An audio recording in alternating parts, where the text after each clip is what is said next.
Hey, everybody. This is Greg Raffin on the Contact Center KPI podcast. And today we have Jerry Ellis joining us. Jerry is a self-proclaimed passionate call center ops customer experience. We're going to call him a guru today. Very passionate about servant leadership and really taking care of people, really a people first approach to everything that he kind of talks about. And today we're going to be talking about agent attrition and why it really should be more of a daily KPI that folks measure as opposed to something that we maybe measure on a monthly or quarterly basis or maybe an annual basis. So, Jerry, please take a moment, introduce yourself, and say hi to everybody. Hey, good morning.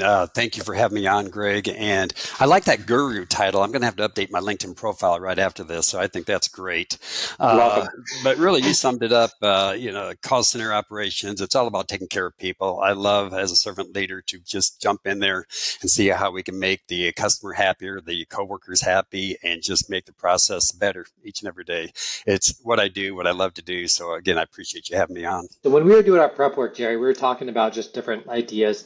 And this idea of agent attrition really kind of being the foundational element to a lot of our other problems that folks try to address. And, agent attrition, maybe something that folks just kind of take for granted, like, hey, this is just going to be a thing.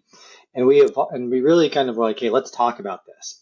So, how did you kind of come to really believe this is something that is fundamental to the success of a call center? Kind of like, what's your story and how you got to this being an important thing you care about? Well, it's interesting you say as far as a foundational KPI, it really is, and it is often perhaps glossed over. People may talk about it, but sometimes the action isn't there, right? And I found out that AI isn't any different. I went on AI to say what are the important critical KPIs, and it lists the usual: first call resolution, average handle time, service levels. Never made mention of attrition and employee retention, a more positive way to spend that, right? So even when you go on AI and the tool of your choice, it's not going to mention that as a critical KPI, which I thought was somewhat amusing and disappointing at the same time. But as Yeah. far as but as far as a call center environment, one thing that helped me is I started on the phones, and not quite where there was two cans and a string connecting, but I started as a phone rep in the call centers, and it was something. And I right out of college, so I thought I got a college degree to do this, and yet I found out I loved it. I found out I love problem solving. I love being the brand ambassador. I love being a subject matter expert, and I love taking care of situations, making people happy, right? So it really started from there. And then I understood as I see people, my coworkers would say, oh, well, I haven't talked to my supervisor in 2 weeks, or I don't know where I stand in my numbers and things like that. Some people drive themselves more accountable. Others, need a little more guidance. So I started seeing and understanding how people interpreted the call center environment and what got them to be disgruntled, what got them to leave.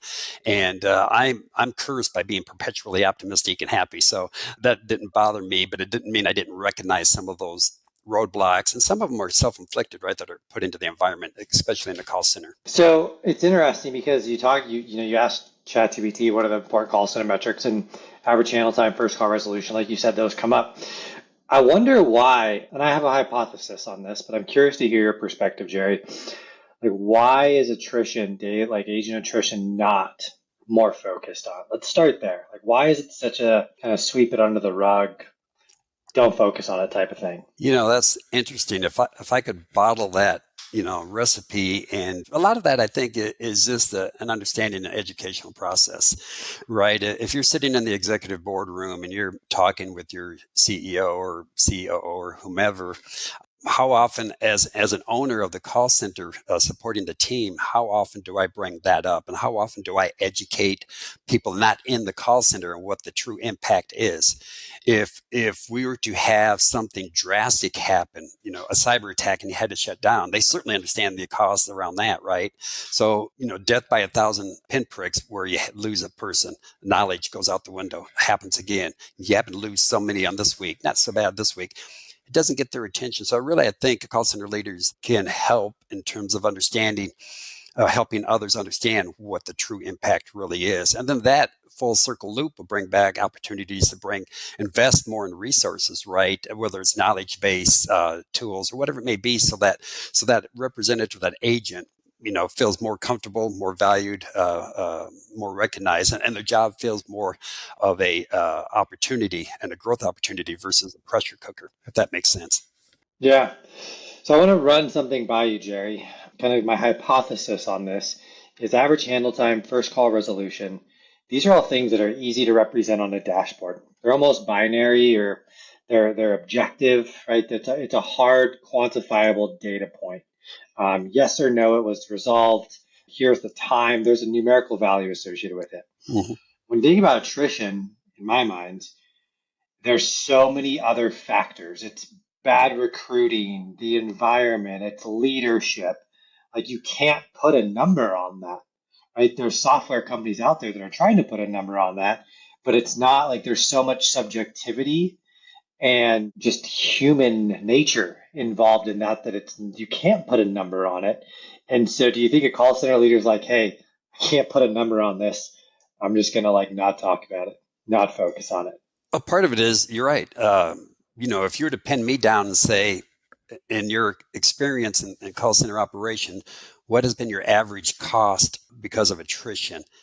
And I would give you a range, right? It would be hard for me to pinpoint that. I would have a good idea, but to really give a precise number and one that you feel confident to say, invest in this solution to help with this retention, am I going to be able to validate that with numbers to say we're going to get a good ROI on that investment to help with retention? So I think a lot of that is, people are a little hesitant to throw out numbers if you can't back it up. You just have to be Yeah. very close. You have to understand really the process and journey from the onboarding, really from the recruiting side, right? How much money are you spending on the recruiting side, the onboarding side, how much time through the training and so on, all that lost knowledge and that subject matter expertise that goes out the window that really is truly the cost, right? The lack of performance cost because you have new hires starting again and so on that we all understand. So I think a lot of that is, it's just hard to put a number on it. And in fact, if you research, we've all seen the numbers. It could be 2,000, 4,000 at the low end of cost up to 15, 16, 20,000, depending on your industry, right? Length of training and so on. So it is kind of a floating number out there. And to walk into the boardroom and say, I want to spend X number of dollars, and this is going to give us Y, it could be a little intimidating for some. And if the business has been around long enough, then like they have like a pattern starts to emerge. It says, hey, we're going to lose X number of agents every 30 days. And they almost just build that into their model and accept it as the status quo. We have some customers that operate in the prison system. We have some customers that operate with contact center agents that are ex-convicts, ex-felons, right? And they're kind of getting back into the workforce. And it's interesting how these companies have built in models that say, hey, every 30 days, we know one of these people is going to go back to jail. So we're gonna have to replace that person. And so like it's almost like companies have just been conditioned to this idea that we're going to know our attrition numbers and we're just going to build a business around that as opposed to trying to do something different with, just eliminating or decreasing the attrition altogether. So what are your thoughts on that? First of all, I have to smile a little bit. So if you're employing, and I've heard of this, employing people in prison, right? And if your attrition spikes, it's because there's a huge increase of people being put on parole. So I find that somewhat interesting way to explain attrition. But anyway, there's a couple things. The quick answer is yes. You're speaking with someone right now who used to just build that in. To your point, we know we run from this to this each year, each quarter, however you want to break that down. You build those into your Erlang models, your workforce staffing models, right? And you just say that's just another data point in the cell among average handle time and so on and so forth, the attrition. So I think it becomes accepted. Just like a lot of things, unfortunately. And then it just gets glossed over back to your original conversation, your point that you made. And then you're in that vicious cycle. So there are a lot of variables that are ingrained in the call center operations that create that kind of environment. So let's start talking about what are some of those things that are kind of in the environment that lead to attrition. So we don't have time to talk about all of them today. So let's pick like the top two most common things you see that lead to just agents not wanting to be there anymore. Before I do that, a quick side discussion. Attrition impacts the company in a lot of different ways, just outside of call center, right? In fact, I saw a Harvard Business Review study that showed that when you have excessive turnover in the C-suite and executive level, that amounts to $1 trillion of lost value for the S&P top 1,500 companies. So you think about that. that may or may not get the same discussion as what we're talking about here in call center environment, but really talks about what you said earlier. Does the company really understand, do the leaders really understand the impact of attrition? And is there the proper focus throughout the organization? Now, back to the call center itself, I think that engagement, you say a couple things, but I'll say engagement is the number one thing. People Sure. talk about that, but it can come in a lot of different ways. Some people say, well, I'm going to get gamification. I'm going to make sure the dashboards are there and they get, QA automation and all those type of things, which are important and you should leverage that. But there's not a single threaded approach to this. But if there was, I would say engagement. No matter what the technology is, it's people first. And engagement can come in a lot of different ways. I always tell my team, and I tell myself this as well, take the long way to the break room. And by that, I mean, you're going to run into people, right? You're going to cross the call center floor and you're going to have an engagement. Somebody's going to raise their hand. You're going to have questions. And so if engagement doesn't come to you, you need to go to it. Even if you have an open door and no one ever comes in, that's pretty telling, right? What's going on? If your attrition spikes a little bit, not attrition, but if your attendance absenteeism spikes a little bit, that's a harbinger of perhaps that attrition is coming right around the corner. But if you engage, you understand that. And another great way of engaging is stay interviews. You didn't really hear much about that, 5 years ago or so, but you hear it talked about every now and then. And I'll say that I'm guilty of not doing that nearly as often on a more formal basis. I feel like I do that on a regular basis, however informally. And a stay interview is interesting. If you ask a coworker, and it doesn't always have to be the agent, you could ask a supervisor, director, or whomever it may be. But if you just ask them, what would it be a reason why you would leave us? And it's interesting. Sometimes they just pause and they get wide-eyed, like, what are you trying to say here? And others would just go right into it. And they'll say something that you already knew. They'll say something that, and it could be the basic, the pay, the compensation. It could be that, my supervisor, is not fair to me or whatever it may be, right? And then if you detect a trend around that type of thing, you can take some action. But really, engagement is where I would start and finish. There's a lot of other things you can do around that. It's clear communication. It's making sure that you set the vision. But to me, I wrap this all around engagement, right? If you have that open communication, people understand where you're trying to go. And AI is a perfect opportunity. You could say AI should stand for agent inclusion as well, right? Because if you really lay out AI, there's fear factor. How are you managing that change? Through engagement and inclusion of your subject matter experts, your agents, who again are your brand ambassadors. So I know you say list a couple things, but that's certainly the part. And engagement can be broken down into sub levels. Again, you maybe do Friday quiz day. Even with if you do BPO outsourcing, do the same with your partners. As you do daily huddles or weekly or whatever it is that you do with your outsourcing partners, make sure that you focus and have the same engagement and same recognition factors with them as well. And that will go a long way, because if their attrition is low, it obviously benefits you as a partner. So Yeah. I'll leave it at that. So it's interesting because I think a lot of call centers try to say we're driving engagement by doing little spiffs or gamifying stuff or leaderboards. And it's interesting because that's not always what engagement means, right? But that's the easy band-aid fix for saying, hey, we're driving engagement.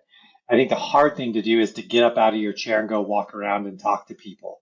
Or if you're in a remote environment, how do you engage somebody who's 1,000 miles away, sitting alone in their living room, answering phone calls all day? And a leaderboard doesn't do that. So that's a hard thing to wrap your head around. Well, it is, but if you break it down a little bit, because I'm glad you brought that up, Greg, because on engagement, it's easy to do that. Take the long way to the break room, right? As I talk about, but when you have remote workers and virtual workers, they're not there. So what do you do? But if you think about it, how do you engage with your friends and family members that live in another town, another state, right? You engage with them on a daily basis, weekly basis, monthly basis. It's the same thing. So if you're a virtual coworker, as I'd like to say, agent, whatever it may be, engage the same way you would with your family. Make sure that you go, whether you have Glip through Ring Central or Teams chat or whatever vehicle, Slack, it doesn't matter. Just engage with them. Make sure you set up some round tables. When you're doing a round table, your first thought should be, again, include everyone. Make sure there's a couple virtual agents, or I'm sorry, I should say remote agents, and those on premise.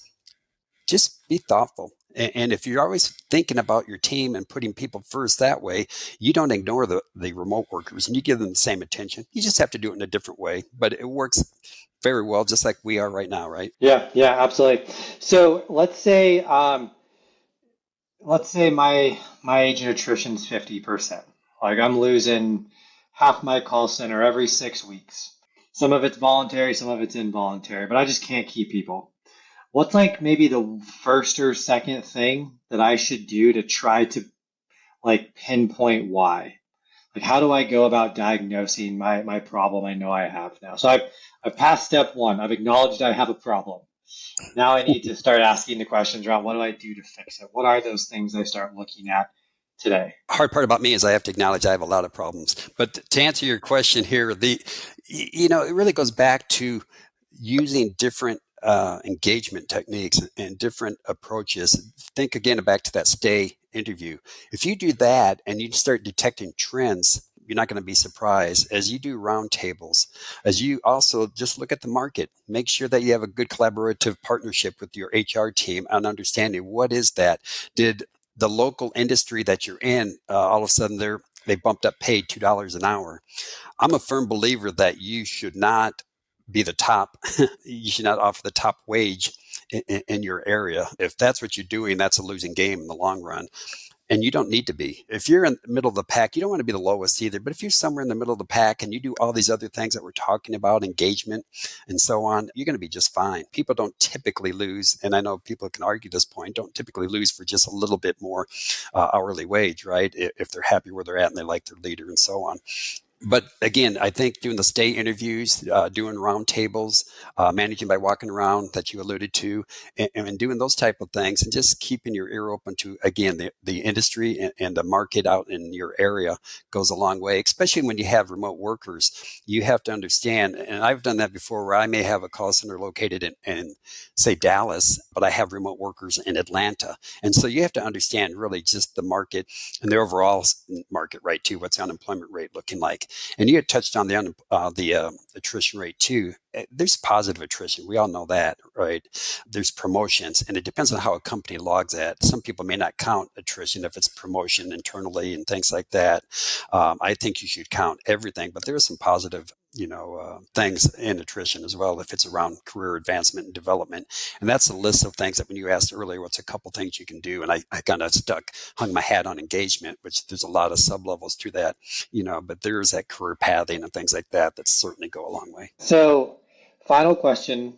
Let's say I'm a call center manager, right? I have a team of 10 to 12 agents. I'm a small call center. Am I supposed to be the one asking those questions, hosting those roundtables, or should I get a third party involved who might get a little bit more honest feedback because the agents aren't worried about, talking crap about me, about the manager, right? Maybe they don't like me as the manager. Maybe I'm the problem. And so agents aren't going to give me the right feedback. Or do I loop in a third party? What if I don't have a third party? How do I get unbiased, honest feedback? Yeah, that's a multifaceted opportunity there, the way you laid that out. And because if you do all the engagement things, if you are really there to serve and support your team and you're genuine, that issue won't happen overall, right? But if it is there, I think even if it isn't there, it's always a good idea to have that third party survey. Have your HR team conduct the quarterly or annual surveys. There's a luxury hospitality company that I used to manage their call center operations for. They did a fantastic job of involving annual surveys for employee satisfaction. They invested in a lot of career development type things, but they made sure there was that third party measurement in terms of where you're at, where you're going, and they broke it down through 16 different questions and so on. And so I think it's not a matter of a single threaded approach, but again, to your point, it's healthy to have that outside view as well. As much as I think I know call centers, I've learned a long time ago, I need to stay alert and listen to others because there's always some good ideas, including from your agents, that can make things better. Nice. I like it. I like it. Well, Jerry, there's a lot that we've unpacked here. Engagement. I think, if we had to pick one thing, right, to try to drive engagement, whether it's virtual, in person, hybrid, and don't just like slap an easy band-aid on it, right? Like really take a look at what's engaging your agents really mean, or what does that actually look like. So I appreciate the time. I think our listeners are going to get a lot of value out of this, Jerry. And yeah, thank you for sharing some of your wisdom and thoughts with us today. Yeah, if I may add, no, my pleasure. If I may add one more thing back to that employee engagement and customer satisfaction, I did look up some data around that from Gallup. And if I could just quote this very quickly, Yeah. uh, it says engagement and customer satisfaction. Companies with high employee engagement have a 10% higher customer rating, 20% higher sales, and 21% higher profitability. And then, as we talked earlier, that ties into exactly the topic, right? Engagement will help with retention, and then obviously it helps with CSAT and The snowball effect. provides those kind of numbers Gallup shared in their research. So, but again, it's been a pleasure. I really enjoy this conversation. So, yeah, snowball effect, Jerry, basically, right? Like keep your employees, keep them happy, the entire business benefits. And it's so you would think it's common sense, but it's not as much as it should be. Yeah, I agree. Yeah. Well, thank you for your time today, Jerry. If anyone wants to get a hold of you, what's the best way to get a hold of you?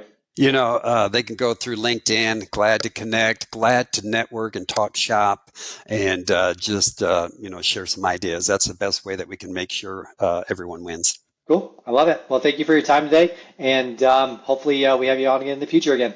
I look forward to it. Take care, everyone. Cool. Thank you. Thank you.